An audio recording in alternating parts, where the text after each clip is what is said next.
रास्ता बंद था। रास्ता बंद होने की वजह से पहले कोई नकल मकानी नहीं हो सकी। आज से तकरीबन 10-12 फैमिलियाँ शिफ्ट हो रही हैं जो अभी पांडू से क्रॉस कर रही हैं।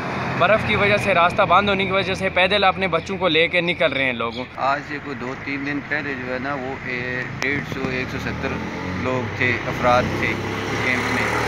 उसके बाद अभी कुछ लोग आ रहे हैं, आगे से लोग आ रहे हैं। अभी तो हमारे पास जो है ना वो 300 से अबव लोग मौजूद हैं यहाँ पे। वहाँ बहुत ज़्यादा फायरिंग हो रही थी। पूरी फैमिलियों को लेकर हम बड़ी मुश्किल से वहाँ से निकले। यहाँ एक कैंप है, इसमें हम जो है ना रह रहे हैं।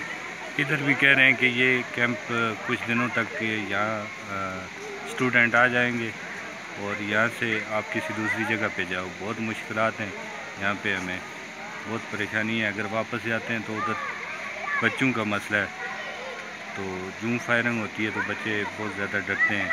बहुत प्रॉब्लम है हमें। धुंध पड़ी थी, बारिश हुई थी, तो रात को उन्होंने बहुत शेलिंग किया है पांडू सेक्टर में।